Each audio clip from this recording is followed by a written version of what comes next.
Olá, queridos alunos, tudo bem com vocês? A paz.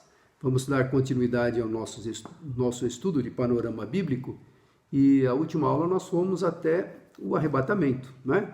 É o grande evento que a igreja aguarda com muita ansiedade, aguardando esse grande e glorioso dia da volta do Senhor. Então nós vamos estar mencionando um pouquinho mais do arrebatamento e para que você guarde a sequência dos principais fatos e acontecimentos, nós estamos nos últimos dias, no princípio das dores, como eu falei na aula passada. Alguns interpretam, né? Aliás, nós estamos vivendo os dias que a palavra revela, os selos, nós já estamos, segundo entendemos, aquilo que a palavra já está revelada aos nossos dias, que nós estamos no quinto selo, perseguição contra a igreja.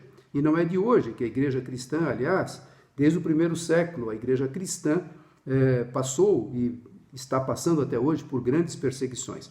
E o sexto selo é aquele que ainda está por vir, porque haverá um grande terremoto a nível mundial e até aí então nós não temos muitos terremotos, mas não temos um a nível mundial. E também escurecendo o sol, a lua, e tudo isso ainda está por vir. As estrelas cadentes caindo, né? Porque fala que as estrelas cairão, não estrelas literais, mas estrelas cadentes, que nada mais são do que meteoros que atravessam a atmosfera e chocam-se com a Terra. Então tudo isso está previsto no sexto selo.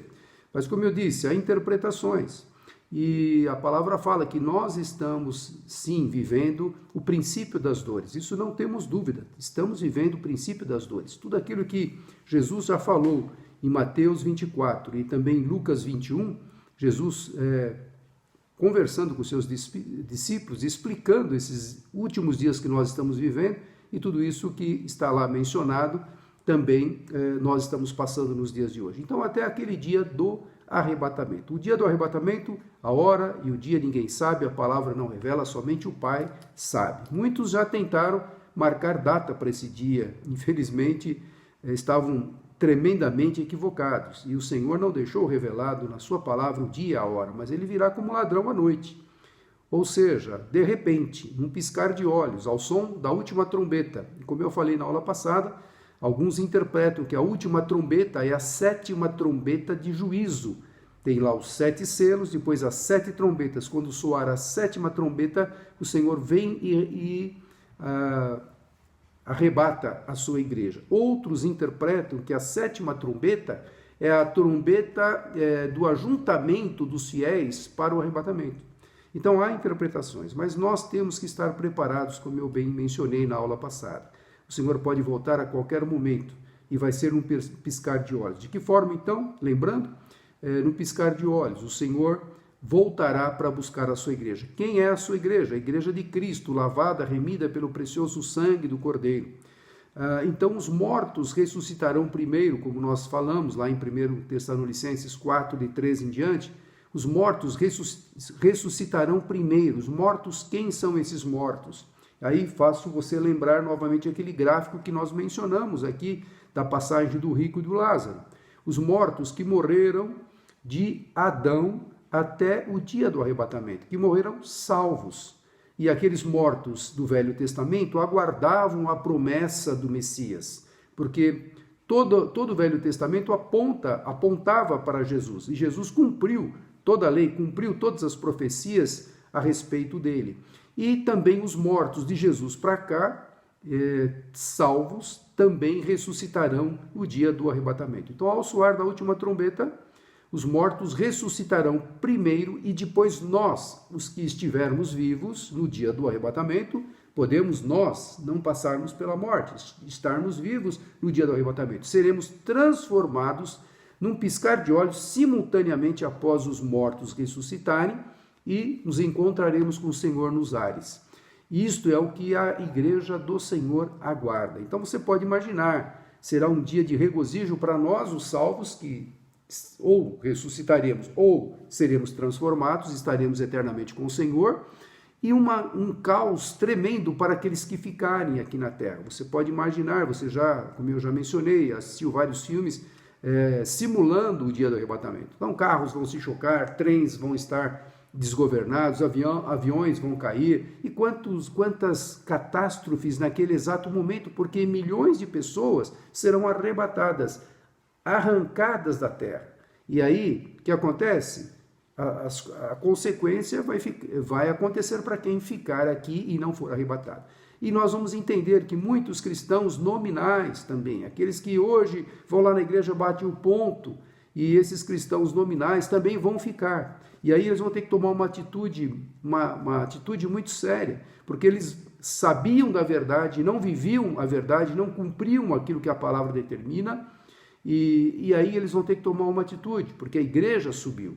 Aquela pessoa que era um cristão da sua casa e talvez esse filho que nunca ouviu seus pais, nunca deu crédito na mensagem que ele havia ouvido, ou por redes sociais, ou pela TV, ou pelo rádio, ou mesmo por pessoas que transmitiram as boas novas de salvação, e agora vai ter uma triste realidade de saber que tudo aquilo que ele tinha ouvido de fato era verdade, e que Jesus veio e buscou a sua igreja. Num piscar de olhos, no mundo todo, você pode imaginar, milhões de pessoas no mundo todo são retiradas. As maternidades ficarão vazias, porque a criança recém-nascida não tem pecado, e o Senhor vai recolher essas crianças também.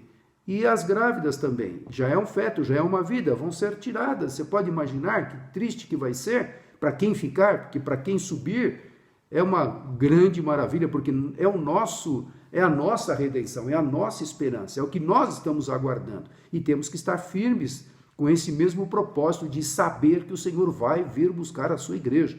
Tantas coisas estão acontecendo neste mundo, tantas coisas tenebrosas, que podemos nos reportar a palavra e vamos ver que são os princípios das dores. Então temos que estar atentos em tudo aquilo que acontece. Então o arrebatamento acontecendo, primeiro a igreja vai subir, a igreja do Senhor, né? No mundo todo. E os mortos primeiro, depois nós, os vivos, no mundo todo, seremos transformados, aqueles que não passarem pela morte e sim estiverem vivos no dia do arrebatamento. Então, o que vai acontecer com esta igreja, com a noiva que subiu? Então, nós vamos falar primeiramente o que vai acontecer com a noiva. Nós vamos passar um período de 7 anos, que para nós, 7 anos não quer dizer nada, pode ser um segundo para nós, porque nós estamos um corpo glorificado, preparado para a eternidade. Aquele corpo igualzinho que Jesus teve quando ele ressuscitou, que ele entrou em lugares fechados e realmente ele não tinha mais limitação da matéria, ele tinha um corpo glorificado. Então ele foi as primícias, nós teremos um corpo igual ao dele. E aí o que acontece? A igreja subiu, encontrou-se com o noivo. Nós vamos passar para o tribunal de Cristo. Eu vou explicar hoje o que é o tribunal de Cristo. Não é tribunal no sentido de julgar, porque uma vez que nós fomos arrebatados, já estamos garantidos para toda a eternidade. Mas no sentido de galardões, recompensas. A palavra aí, tribunal, quer dizer recompensas. Então, Deus tem recompensas. Deus tem, né? Jesus, que é o noivo, tem presentes para a sua noiva. Então, a noiva, que somos nós, arrebatados, iremos nos encontrar com o Senhor nos ares, receberemos os nossos galardões, as nossas recompensas, os nossos presentes, para a gente entender, e depois que recebemos os nossos presentes, a noiva vai para a grande festa, a ceia das bodas do Cordeiro. Então, a igreja subiu, enquanto a igreja está passando nesta fase do tribunal de Cristo recebendo os galardões e a ceia das bodas do Cordeiro. Aqui na Terra, sim, aqui na Terra continua o tempo normal, 24 horas, corpos humanos que estarão em pânico porque realmente milhares e milhões de pessoas sobre a face da Terra desapareceram. Vai ficar, se já estamos num caos, um pequeno vírus que nós estamos vivendo nos dias atuais, já deixou o mundo de uma forma caótica. Você pode imaginar, então, o arrebatamento. Eu creio que não haverá um lar onde uma pessoa não foi arrancada, não foi tirada, não foi raptada pelo Senhor, porque era um salvo lavado pelo sangue do Cordeiro. Então, nós vamos entender que caos vai ficar. Enquanto nós estamos lá, recebendo os presentes, indo para a ceia das bodas, aqui na terra, 7 anos da grande tribulação, que nós vamos explicar também. Por que 7 anos? Que é a última semana revelada a Daniel, das 70 semanas, são semanas de dias, né? Não de dias, mas de anos, perdão, e a última semana de Daniel é a grande tribulação. E agora nós vamos então explicar direitinho o que é o tribunal de Cristo. O tribunal de Cristo está lá em segunda carta de de Paulo aos Coríntios, capítulo 5, versículo 10. Eu vou ler aqui, você pode acompanhar com calma aí também. Pois todos nós devemos comparecer perante o tribunal de Cristo, para que cada um receba de acordo com as obras praticadas por meio do corpo, quer sejam boas, quer sejam más. Ou seja, meu irmão, não é pela tua obra ou pelas boas obras que nós seremos salvos. Nós somos salvos sim, porque o Senhor pagou um alto preço pela nossa vida, derramando o seu sangue, pagando um preço lá na cruz do Calvário, morrendo por nós. Isto sim nos dá a salvação. Mas as obras que nós podemos e devemos fazer, uma vez que nós aceitamos o Senhor como Senhor e Salvador, temos uma obrigação de dar de graça aquilo que nós de graça recebemos, passar adiante as boas novas de salvação, o Evangelho que o Senhor deixou para que fosse propagado e que chegou até os nossos dias, como eu falei em aulas passadas, que pessoas com caráter forjado é que trouxeram, pagaram alto preço para que este Evangelho também chegasse até os nossos dias. Então, hoje, fazer as boas obras, o servo de Deus tem que pregar a palavra, ele tem que realmente ser uma testemunha viva daquilo que Deus fez para a sua vida. Então, a salvação não tem nada a ver com obras, como muitos propagam por aí. Não, a nossa salvação é independente das obras. Mais uma vez lembrando, aquele ladrão lá na cruz, existiam dois ladrões, Jesus no meio, um estava à direita, outro à esquerda, e teve um ladrão arrependido. Este ladrão arrependido foi salvo. Jesus mesmo disse, hoje mesmo estarás comigo no paraíso, um lugar de consolo. Mas aquele outro ladrão que ainda questionou Jesus, se você é o Filho de Deus, salve-se a si mesmo e também salve a nós. Este aí foi para o Hades, um lugar de tormento. Então as pessoas que morrem, salvas, o corpo dorme, o corpo está na sepultura, o corpo, esta matéria, volta ao pó que o deu. Mas o espírito consciente, que eu digo o espírito com a alma é o teu livre-arbítrio, a tua escolha, e o teu espírito, o fôlego de vida que o Senhor soprou nas suas narinas, ele volta a Deus. Então já está lá em descanso, como aquela passagem do rico e do Lázaro. Eles estavam conscientes, o Lázaro sabia que estava lá, quem ele tinha sido, e o rico também, que estava em tormento. Só que quem estava em tormento lá no inferno, que é o Hades, Seol ou Hades, a mesma palavra, uma em hebraico e outra em grego, que quer dizer as regiões inferiores da terra. Ele conseguia ver lá ao longe o Lázaro, que estava sendo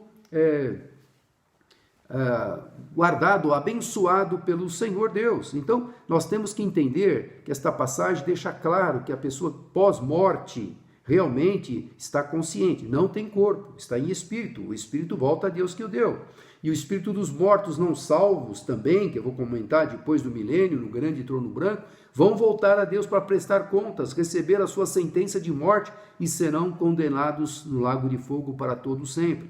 Então o espírito não morre, o espírito não morre, não dorme, não morre, o espírito é vivo sempre. Nós somos criados à imagem e semelhança, somos seres espirituais. Agora o corpo não, esse corpo padece. Esse corpo, quando é sepultado, ele perde. Você pode ver, eu já presenciei pessoas, infelizmente até vi o meu pai falecer. Assim, na minha vista, ele estava lá já agonizando e de repente o fôlego de vida expirou, passou dele. E aí você via aquele corpo inerte, sem nenhum valor. Saiu o espírito, o corpo não tem mais nada, não tem mais vida alguma. Mas o espírito do meu pai, como daqueles servos fiéis, estão lá no paraíso, aguardando o quê? O arrebatamento para ressuscitarem com corpos, não aquele corpo enfermo lá na cama, não, um corpo glorificado, semelhante àquele que Jesus teve, que ele foi as primícias. Então é importante nós sabermos que a pessoa que morre salva, vai para o paraíso, sabendo quem ela é, o espírito consciente, o espírito com a alma, corpo, alma e espírito.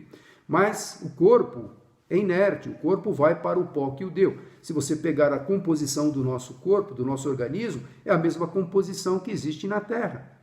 Sódio, cálcio, zinco, enxofre, está tudo lá. Não foi do pó da terra que o Senhor formou o homem, depois soprou nas suas narinas o fôlego de vida? Os componentes do nosso corpo são os mesmos componentes da terra. Por isso que a Bíblia fala, o pó volta ao pó que o deu. então nós vamos voltar para o pó. Esse corpo, mas aquele que já morreu aí há tantos 1000 anos, 2000 antes do dilúvio, aqueles patriarcas que morreram, não importa, já não existe nem pó deles, né? Tudo já foi consumido, não existe nem um osso mais tem.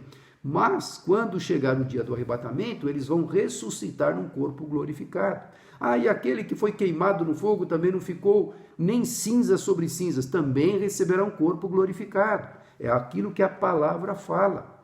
Então é importante nós entendermos que quem está morto salvo está no paraíso, quem está morto sem salvação está no inferno, que não é o destino final, como o paraíso também não é o destino final. E nós vamos falar agora sobre a igreja arrebatada. Então, subiu, corpo arrebatado, ou os que já morreram salvos, ressuscitarão primeiro, depois nós, os que estivermos vivos, que ficarmos vivos até o dia do arrebatamento, seremos transformados e juntos estaremos com o Senhor nos ares para toda a eternidade. Então, o tribunal de Cristo é isso, nós compareceremos a este tribunal. Então, deixa eu ler aqui, eu passei semana passada, acho que foi semana passada já, os 2 e-mails que eu estava devendo para você. Um que falava da história da igreja, até Martinho Lutero, e o outro que eu estou tratando agora com vocês, esta matéria final, que é a escatologia, né? Então, isso que eu estou falando tem lá no seu e-mail, mas você pode acompanhar e também lembrando daquele gráfico que você tem em mãos. Esse gráfico vai te ajudar a ver a sequência dos principais fatos e acontecimentos para que você possa estudar junto, paralelamente com esse estudo aqui e também com o e-mail e o gráfico que você tem. E não se esquecendo aquilo que eu pedi, que vai fazer parte integrante da tua assimilação desta matéria, a leitura dos livros que eu havia pedido. Eu pedi, além de todos aqueles primeiros livros, Mateus, Atos e agora Apocalipse também, para estudar essa matéria importante que você esteja lendo o livro de Apocalipse. Claro que nós estamos dando uma pincelada, meu irmão, não estou entrando em detalhes. O livro de Apocalipse exige muita dedicação, existem muitas interpretações. Então eu estou querendo aqui colocar os principais fatos e acontecimentos para que você saiba a visão geral das coisas que o Senhor relatou que iriam acontecer até o final dos tempos. Então, esse julgamento, que é o Tribunal de Cristo, não foi estabelecido para determinar se a pessoa que diante dele comparecerem são culpadas ou inocentes, isto é, salvas ou perdidas, uma vez que esse julgamento é exclusivamente para os salvos, o arrebatamento, para os salvos que subiram no arrebatamento. O grande trono branco, ele sim vai julgar os não salvos, mas o tribunal de Cristo é para os salvos. Trata-se da questão de recompensas, conforme a fidelidade ou infidelidade do crente. Então tem crente que está acomodado aí também. E tem crente que poderia fazer mais coisas do que está fazendo. E o Senhor nos chama a atenção que nós devemos observar o ide por todo mundo e pregar o evangelho. Então, você pode pregar o evangelho, pode testemunhar, mas eu não sou pregador, você tem a tua vida que pode testemunhar para alguém. Seja um servo fiel, porque o Senhor tem recompensas para você. Primeira carta também de Paulo aos Coríntios, capítulo 3, eu vou ler aqui, de 11 a 15, também fala um pouquinho desse tribunal de Cristo. Primeira carta de Paulo aos Coríntios 3, de 11 a 15, depois você pode ler. Diz assim: porque ninguém pode pôr outro fundamento além do que já está posto, o qual é Jesus Cristo. E se alguém sobre este fundamento formar um edifício de ouro, prata, pedras preciosas, madeira, feno ou palha, a obra de cada um se manifestará. Na verdade, o dia a declarará, porque pelo fogo será descoberta, e o fogo provará qual seja a obra de cada um. Se a obra que alguém edificou nesta parte permanecer, esse receberá galardão. Se a obra de alguém se queimar, sofrerá detrimento, mas o tal será salvo, todavia, como pelo fogo. Então, o que ele quer dizer aqui? As obras são simbolizadas nesse versículo como algo que permanece ou algo que não fica. E à medida que nós vamos estar falando de cada uma das coroas reservadas para esse dia, os galardões, você vai ver que todos nós temos direito a todos os galardões reservados para nós aqui, conforme a palavra está mencionando. Mas as nossas obras serão mencionadas como palha, como madeira, como pedras preciosas, né? Ouro, prata, ou seja, se pegando esses elementos que simbolizam as suas obras, como diz aquele velho ditado, né? É fogo de palha. Ou seja, você pega o fogo, joga aquela palha, vai fazer aquele fogaréu e logo acaba, porque a palha não tem sustentação. Aí você joga uma madeira, a madeira já dá uma sustentação um pouco melhor, vai durar um pouquinho mais, mas também vai ficar só cinzas. Aí você pega naquele fogo, joga a prata, ela pode derreter, mas ela permanece. Você joga o ouro, ele vai derreter, mas ele permanece. Então ele está mencionando aqui que tipo de obras são as suas. São obras que permanecem ou são obras que não permanecem? Mas ele diz aqui que não é pelas obras que este tal será salvo. Porque se você já está lá, já foi arrebatado, como aquele ladrão, vamos dizer aqui, aquele ladrão que talvez não teve tempo, não teve tempo de descer da cruz, pedir perdão, restituir quem ele havia roubado, não sabemos exatamente o que ele fez, mas se ele estava lá pagando um preço de morte de cruz, então ele estava por merecer. Então, não teve tempo, mas ele foi salvo. Se ele teve galardão, não sei, mas ele não teve tempo de fazer boas obras, de fazer as obras para testificar que ele havia sido transformado pelo poder do Evangelho. Mas nós que temos essa oportunidade, temos que trabalhar. Mas muitos vão fazer coisas que vão nos surpreender e poderão achar que estão agradando a Deus e não estarão agradando a Deus. Então a Bíblia menciona as coroas, são os galardões reservados para o povo de Deus e o critério de como serão distribuídos. O critério é esse, né? Como que vai permanecer sendo provado como que pelo fogo.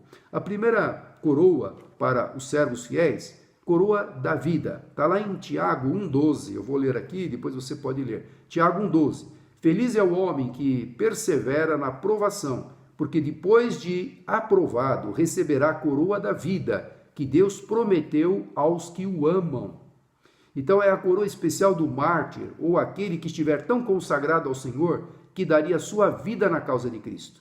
Então, olha, quantos homens, servos e servas, desde o primeiro século para cá e mesmo antes, morreram pela causa de Cristo. Muitos foram crucificados, muitos foram queimados, muitos foram jogados para os leões, para as feras, e eles não negaram a palavra. Então, quem passou por este momento, principalmente lá na palavra revela, os patriarcas, aqueles heróis da fé, eles têm esta coroa, a coroa da vida. Feliz é o homem que persevera na provação, porque depois de aprovado, receberá a coroa da vida que Deus prometeu aos que o amam. Não só para aqueles que morreram pela causa de Cristo, mas aqueles que estiverem prontos, se necessário for, dar a sua própria vida também pela causa de Cristo, ou seja, não negando a Jesus. Hoje nós temos aí países que são comunistas, países que perseguem cristãos, que matam cristãos porque professam a fé em Jesus, e eles não negam a fé, eles morrem, mas não negam a fé. Eles já terão com certeza uma coroa reservada, coroa da vida. Então todos nós podemos ter as coroas que a palavra revela. Então a coroa da vida é a primeira coroa, primeiro galardão reservado para os servos fiéis. Segunda coroa aqui, coroa da glória. Está lá em 1 Pedro 5, de 2 a 4. Eu vou ler aqui, preste atenção nesse relato, por si só ele fala. 1 Pedro 5, 2 a 4. Pastoreiem o rebanho de Deus que está aos seus cuidados. Olhem por ele, não por obrigação, mas de livre vontade, como Deus quer. Não façam isso por ganância, mas com o desejo de servir. Não hajam como dominadores dos que lhes foram confiados, mas como exemplo para o rebanho. Quando se manifestar o Supremo Pastor, vocês receberão a imperecível coroa da glória. Está escrito na palavra. Ou seja, esta coroa está reservada para os servos fiéis que trabalharam não por amor ao lucro. Você conhece alguém que faz isso por amor ao lucro? Está cheio de exemplos aí, infelizmente, na mídia até, né? Pessoas que estão visando lucro. A igreja hoje passou a ser um negócio rentável para estas pessoas, né? Então, esta coroa, a coroa da glória, são para aqueles que trabalham por amor, por dedicação, por amor às almas perdidas. E Deus honra o trabalho deles, mas infelizmente tem muitos que não fazem por amor, né? E nem para exercer domínio, mas trabalham de boa vontade pelo amor a Deus e às almas. Às vezes a pessoa quer dominar, mostrar, não, tem que estar debaixo do meu jugo, não. O pastor tem que pastorear, amar as suas ovelhas. Então, esta coroa é reservada para esses servos fiéis, né? Que pastoreiam o rebanho com todo cuidado, com todo amor, com toda dedicação. E Deus conhece o coração. Então, ele sabe quem vai ter esta coroa ou quem não vai ter esta coroa também. A terceira coroa, a coroa da justiça, está lá em 2 Timóteo 4,8.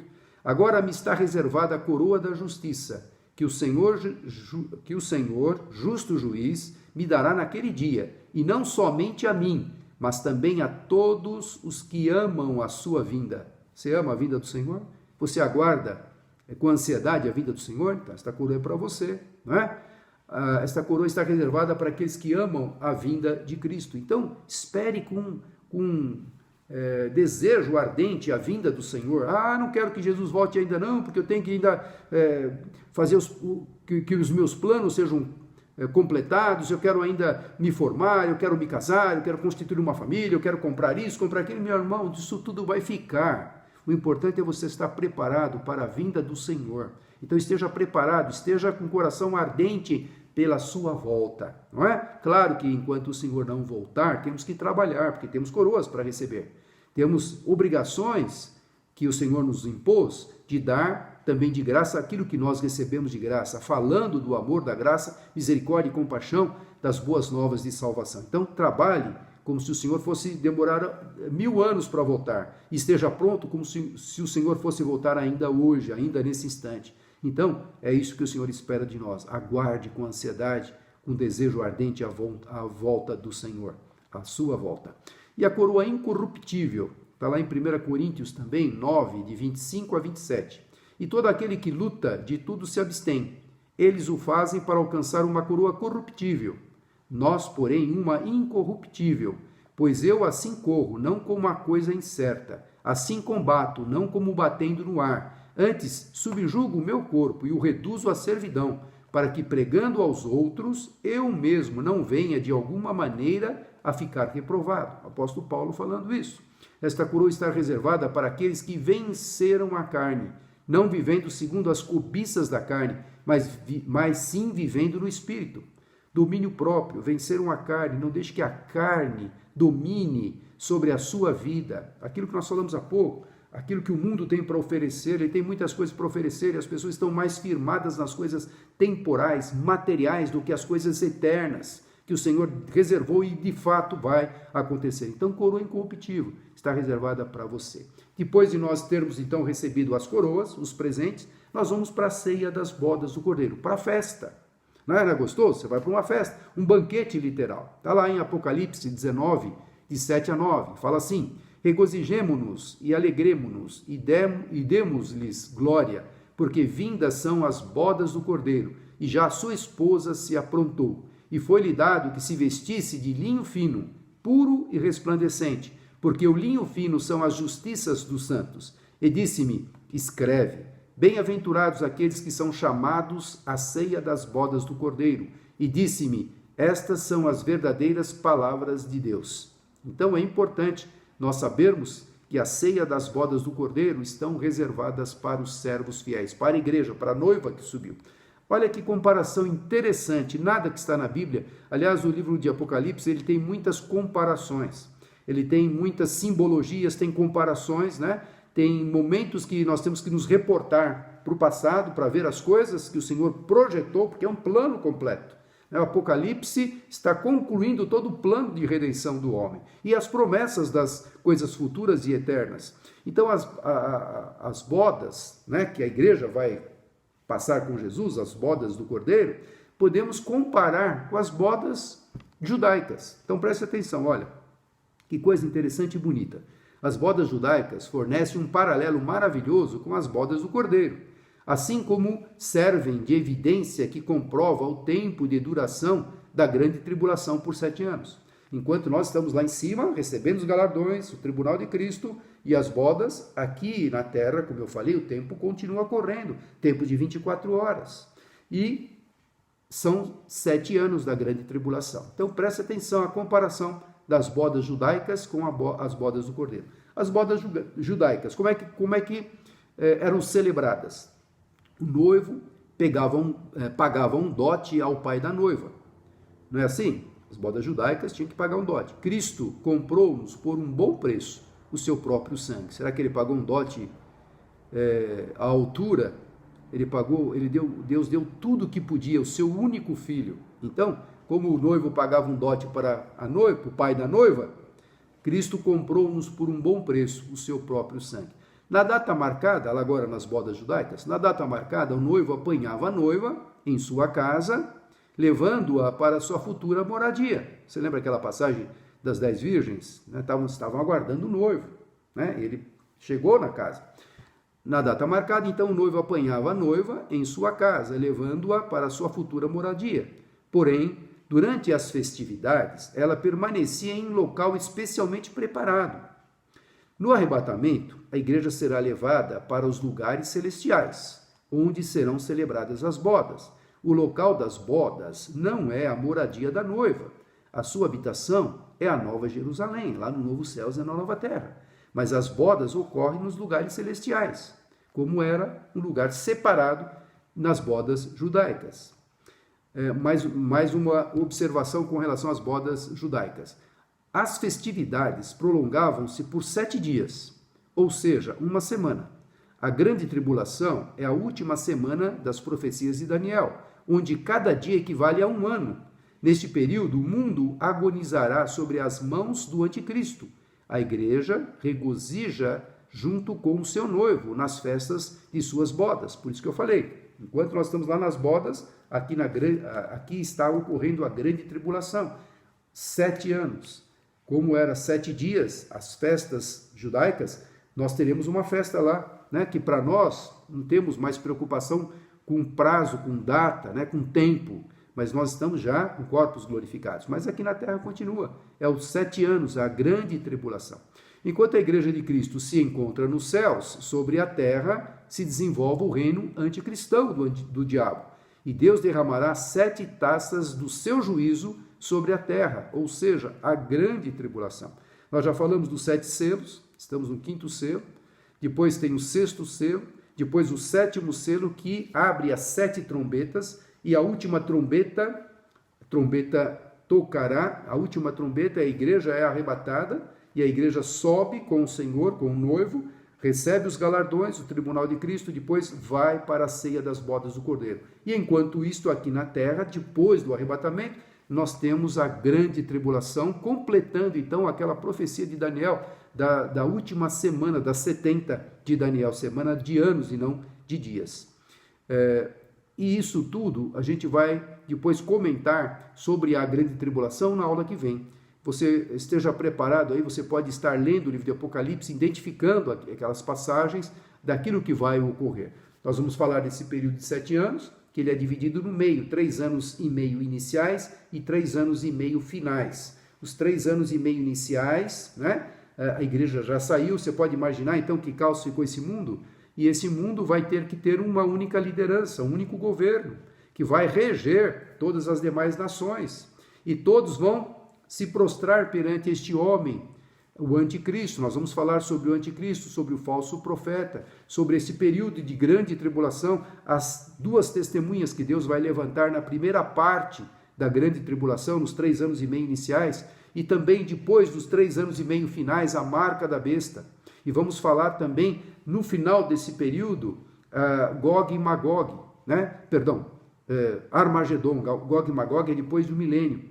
Depois da grande tribulação tem Armagedon, ou seja, Jesus volta com essa igreja que está lá, vai descer, pisar o Monte das Oliveiras e vai travar uma batalha, que é a batalha do Armagedon, no final dos 7 anos.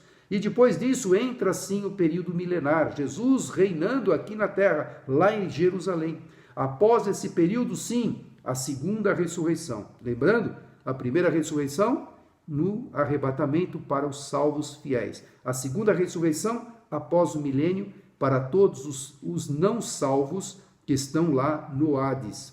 E aí eles ressuscitarão, comparecerão ao grande trono branco, receberão a sua sentença e também um corpo, porque estão em espírito lá no céu Hades, e também serão jogados no lago de fogo e enxofre, aonde já estará a besta, o falso profeta e Satanás. E tudo isso nós vamos explicar. E depois desse período do grande trono branco, nós teremos os novos céus e nova terra. Aí sim a morada final da noiva de Cristo. O arrebatamento leva a noiva e no final nós teremos uma morada eterna que é a Nova Jerusalém. Espero que você possa ter acompanhado o que eu falei. Acompanhe lá também o meu e-mail que eu encaminhei para você, o gráfico e a leitura indispensável do livro de Apocalipse. Curva a sua cabeça por um instante. Pai, obrigado por esse tempo que o Senhor nos concedeu, que o teu Espírito Santo esteja falando, acrescentando aos corações de cada um que está ouvindo estas aulas. Eu te peço a tua bênção sobre cada um deles, em nome de Jesus. Amém. Que Deus te abençoe e até a próxima aula, querendo Deus.